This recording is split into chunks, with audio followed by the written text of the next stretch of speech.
ओम शांति। आज 9/2/22 के बाप दादा की महावाक्य हैं। मीठे बच्चे, सब दुखियों को सुखी बनाना यह एक बाप का ही फर्ज है।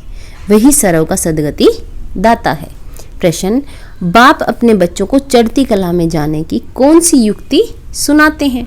उत्तर, बाबा कहते, मीठे बच्चे, मैं जो सुनाता हूँ तुम उसे ही सुनो, बाकी जो कुछ सुना है उसे भूल जाओ, क्योंकि उससे तुम नीचे उतरते आए हो। प्रश्न, कौन सा गुह्य राज तुम बच्चे समझते हो जिसमें सभी वेद शास्त्रों का सार आ जाता है? उत्तर, ब्रह्मा सो विष्णु और विष्णु सो ब्रह्मा कैसे बनता, कैसे दोनों एक दो की नाभि से निकलते हैं, यह गुह्य राज तुम बच्चे ही समझते हो। यह सभी वेद शास्त्रों का सार है। गीत, नैनहीन को राह दिखाओ। ओम शांति। मीठे मीठे अति प्यारे सिकीलदे बच्चे, अर्थ तो समझते हैं। यूं तो बाप को सारे सृष्टि के बच्चे प्यारे जरूर हैं। बच्चे जानते हैं कि यह जो भी मनुष्य मात्र है वह परम पिता परमात्मा की संतान है, ईश्वरीय फैमिली है। फैमिली में सबसे जास्ती प्यार बाप से होता है, जिसे बच्चों को रचा है, जिसने बच्चों को रचा है। बेहद का बाप कहते हैं, प्यारे मीठे मीठे सिकीलदे बच्चे, 5000 वर्ष के बाद फिर से आकर मिले हो। कब मिले? इस संगम युग पर, जबकि बाप आकर सब बच्चों को अशांति से शांति में ले जाते हैं। शांति के लिए कितनी कॉन्फ्रेंस आदि करते हैं, आपस में मिलते हैं कि सृष्टि में मारामारी बंद हो जाए और आपस में शांति कैसे हो, नहीं तो आपस में लड़कर विनाश कर देंगे। विनाश से डरते हैं। यह भूल गए हैं कि बाप ही आकर के सुखधाम अर्थात आदि सनातन देवी देवता धर्म की स्थापना से आदि सनातन देवी देवता धर्म की फिर से स्थापना करते हैं, जो अब हो रही है। तुम सब बैठे हो बाप बेहद के बाप से बेहद सुख का वर्षा लेने। तुम जानते हो बरोबर परम पिता परमात्मा आकर फिर आसुरी दुनिया का विनाश कराते हैं। विनाश तो जरूर होना चाहिए ना, क्योंकि इस समय सब दुखी हैं। यह बाप का ही कल्प कल्प का फर्ज है। जो भी दुखी हैं उन सबको सुखी बनाना। बाकी जो खुद ही दुखी पतित है वह फिर औरों को पावन सुखी कैसे बनाएंगे? जिसके पास खुद ही सुख की कमी है वह औरों को सुख दे ही नहीं सकता। सो भी सारी दुनिया की बात है।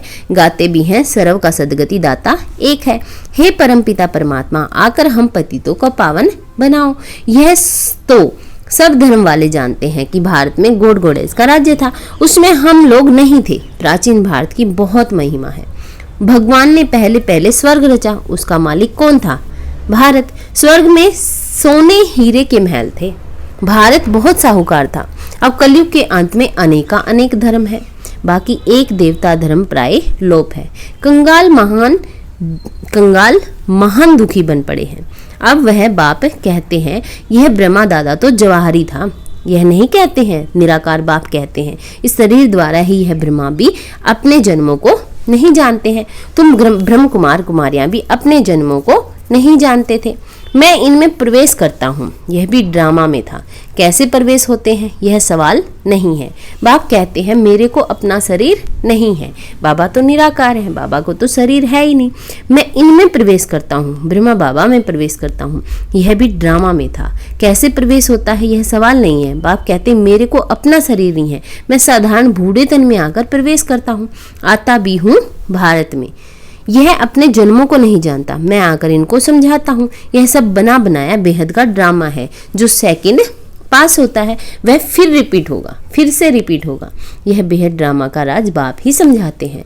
बाप कहते हैं, बच्चे, जो कुछ तुम दान पुण्य आदि करते आए हो यह सब है भक्ति मार्ग। इनसे कुछ भी प्राप्ति नहीं है, क्योंकि भक्ति में अब कोई भी सार नहीं है। यह सब चित्र आदि जो कुछ बनाए हैं इनको गुड़ियों की पूजा कहा जाता है।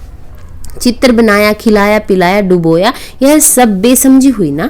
यज्ञ जब रचते हैं तो मिट्टी का एक बड़ा शिवलिंग और छोटे छोटे शालिग्राम बनाते हैं। यह किसकी पूजा करते हैं यह भी समझते नहीं है। बाप और बच्चों ने सर्विस की है तब उनकी पूजा होती है। शिव का लिंग बनाते हैं, तुम बच्चों के भी शालिग्राम बनाते हैं। तुम बच्चे अब बरोबर भारत को पवित्र बनाने की सर्विस कर रहे हो। तुम हो खुदाई खिदमतगार। तुम्हारी बाप से प्रीत है। बाप की श्रीमत पर चलते हो तब श्रीमत भगवत गीता गाई हुई है। भगवान कोई शास्त्र नहीं पढ़ेगा। कोई भी धर्म स्थापक कब शास्त्र नहीं उठाते, वह आते हैं धर्म स्थापन करने। उनके पास जो नॉलेज है वही सुनाएंगे। ऐसे नहीं कि क्राइस्ट ने आकर बाइबल पढ़ा, नहीं, वह आया धर्म स्थापन करने। बाप आकर श्रीमत देते हैं। श्री अर्थात श्रेष्ठ मत, ऊंचे ते ऊंची मत ही भगवान की। तुम बच्चे अब श्रीमत पर चलते हो। बाप कहते हैं बच्चे मुझे याद करो, बस अक्सर ही दो हैं। बड़े प्यार से कहते हैं बच्चे, तो वह है बाप और हम सब हैं ईश्वरीय फैमिली के मेंबर्स। यह बात किसकी बुद्धि में नहीं होगी, इनकी बुद्धि में भी नहीं थी। अब बाप बैठ इन द्वारा समझाते हैं कि यह सब जो मनुष्य आत्माएं हैं, इन सब आत्माओं को मुझे पावन बनाए वापिस ले जाना है। मैं ड्रामा अनुसार फिर से आया हूँ तुमको वापिस ले जाने के लिए। यह बाबा आत्माओं से बात करते हैं, इनकी आत्मा भी सुनती है। बरोबर बाबा हमको नॉलेज दे रहे हैं। इनको अपना शरीर तो है नहीं, श्री कृष्ण का साधारण रूप नहीं कहेंगे, वह तो स्वर्ग का पहला प्रिंस था। फिर यह सब कह देते श्री कृष्ण भगवान वाचे, यह तो हो भी नहीं सकता। कितना फर्क है, संगम पर श्री कृष्ण हो न सके, संगम पर तो श्री कृष्ण हो ही नहीं सकते। आर्टिफिशियल कृष्ण तो बहुत बनते हैं, बाकी प्रैक्टिकल सतयुग में होगा। कृष्ण के नाम से दूसरा थोड़े ही कोई हो सकता है, नाम तो बहुत अपने ऊपर रखवाते हैं। बाप कहते हैं बच्चे इस अंतिम जन्म में पवित्र बनो तो पवित्र दुनिया की स्थापना में मदद होगी। पवित्रता तो अच्छी ही है, बहुत बच्चियां मार खाती हैं, अबलाओं पर अत्याचार होते हैं। लिखते हैं बाबा क्या करें, हमको इस बंधन से छुड़ाओ।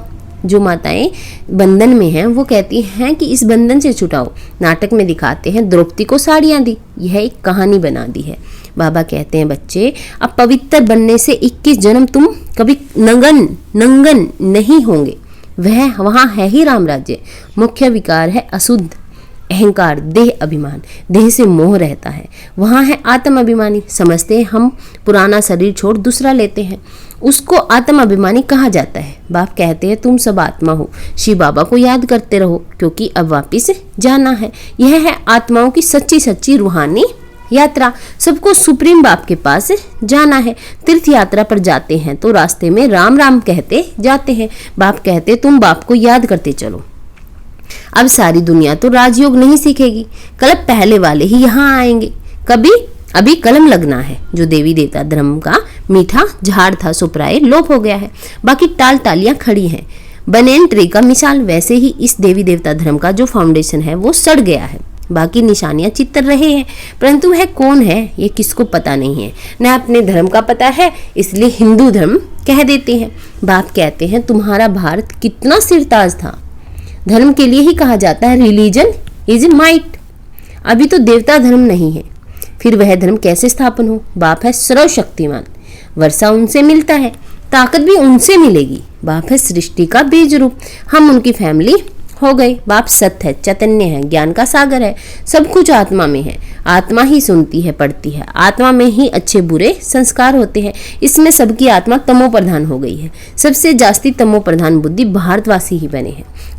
श्रेष्ठ आत्माएं भी भारत की ही थी, वही वे हेवन के मालिक थे। यह नाटक बना हुआ है, सबको अपना अपना पार्ट मिला हुआ है। आत्माएं सब एक जैसी है, उनमें कोई फर्क नहीं है। ऐसे नहीं है हमारी आत्मा छोटी है, बाबा बड़ा है, नहीं, आत्मा छोटी बड़ी नहीं होती। आत्मा 84 जन्मों का पार्ट फिर से रिपीट करती है, उनकी कभी एंड नहीं होती। एक आत्मा कितनी सर्विस करती होगी, वह अविनाशी पार्ट कभी मिटने वाला नहीं है। क्या यह बातें विद्वान पंडित शास्त्रों की अथॉरिटी जानते हैं? इतनी छोटी आत्मा में कितना भारी पार्ट है। परमपिता परमात्मा भी ड्रामा के वश में है, पार्ट बजाने के लिए बंधा हुआ है। एक्यूरेट टाइम पर ही आएगा, उनको भी अपना पार्ट टाइम पर बजाना है, सबको सुखी बनाना है। ख्याल करो आत्मा क्या है। बाबा की आत्मा भी इतनी छोटी बिंदी मिसल है। इतनी छोटी चीज की पूजा तो कोई कर न सके, भक्ति के लिए बड़ा बनाते हैं। जिसकी पूजा हो उसके, जिसको शिव अर्थात रुद्र भी कहते हैं, है बिंदी मिसल, तिलक देते हैं ना। यहाँ यह बड़ी समझने की बातें हैं तो कोई समझ ना सके। यह बाप बैठ समझाते हैं, बहुत महीन बातें हैं। बाप समझाते हैं बच्चे आत्मा देखो कितनी छोटी है, आत्मा के ऑर्गन्स देखो कितने बड़े हैं। इस समय सबकी आत्मा और शरीर दोनों ही पतित हैं। अब फिर पावन बनना है, तुम अव्यभिचारी बनो। एक से ही सुनो, एक को ही याद करो। ओहो बाबा, आप तो बड़ी कमाल करते हो, कैसा ज्ञान सुनाते हो, और किसकी ताकत नहीं जो यह ज्ञान दे सके। तुम्हारी चढ़ती कला अभी होती है, जबकि बाप आकर पढ़ाते हैं। इसमें सभी मनुष्य मात्र पतित हैं, इसलिए बाप कहते हैं मैं सबका उद्धार करने के लिए आता हूँ, रात से दिन में जाने का रास्ता बताता हूँ। गाते भी है ना नैनहीन को, गोया सभी कहते हैं हम नैनहीन हैं, हमको राह बताओ। कहाँ की राह? अपने घर की, परम धाम की। यहाँ तो बहुत दुख है बाबा, हम अंधों की लाठी तो आप ही हो। बाबा, अक्सर से वर्षा याद आता है, प्रभु या ईश्वर कहने से वर्षे का नशा नहीं होता। तब में माता च पिता, यह उनकी महिमा है। बाबा कहने से कितना प्यार आ जाता है मुंह में ना। अगर हम भगवान कहते हैं, ईश्वर कहते हैं, उतना नहीं आ पाता है। मनुष्य कह देते हैं यह वेद तो अनादि है, परंतु पूछो कब से पढ़ते आए हो? क्या सतयुग से लेकर?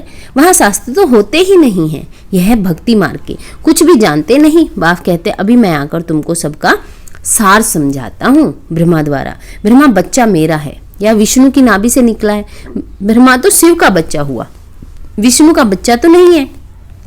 हाँ, ब्रह्मा ही फिर विष्णु बनते हैं, फिर विष्णु 84 जन्म बाद ब्रह्मा बनते हैं। ये बहुत गुह्य राज है जो तुम बच्चे ही समझते हो। अभी ब्रह्मा मुख द्वारा तुम ब्राह्मण बच्चों का जन्म हुआ है। कितना नशा और खुशी तुम बच्चों में होनी चाहिए।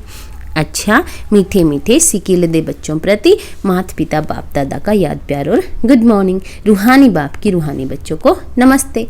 हम रूहानी बच्चों की रूहानी बाप दादा को याद प्यार और गुड मॉर्निंग। नमस्ते बाबा, शुक्रिया बाबा। धारणा के लिए मुख्य सार, संपूर्ण पावन बनने के लिए अव्यभिचारी बनना है, एक बाप से ही सुनना है, एक को ही याद करना है, खुदाई खिदमतगार बन भारत को पावन बनाने की सेवा करनी है, एक बाप से प्रीत बुद्धि रहना है। वरदान, सब स्थिति द्वारा हर परिस्थिति को पार करने वाले मास्टर त्रिकालदर्शी भव। जो बच्चे त्रिकालदर्शी स्थिति में स्थित रहते हैं वह अपनी सब स्थिति द्वारा हर परिस्थिति को ऐसे पार कर लेते हैं जैसे कि कुछ था ही नहीं। नॉलेजफुल त्रिकालदर्शी आत्माएं समय प्रमाण हर शक्ति को, हर पॉइंट को, हर गुण को ऑर्डर से चलाते हैं। ऐसे नहीं कि समय आने पर ऑर्डर करें सहन शक्ति को और कार्य पूरा हो जाए फिर सहन शक्ति आए। जिस समय जो शक्ति जिस विधि से चाहिए उसमें अपना कार्य करे, तब कहेंगे खजाने के मालिक मास्टर त्रिकालदर्शी। जिस समय हमें जिस शक्ति की जरूरत है उस समय वो शक्ति आए तो हम उसे ही कहेंगे मास्टर त्रिकालदर्शी। स्लोगन है, जो सदा खुश रहते हैं और सबको खुशी बांटते हैं वही सच्चे सेवाधारी हैं। खुश रहते हैं और खुशी बांटते हैं वही सच्चे सेवाधारी हैं। ओम शांति। Thank you.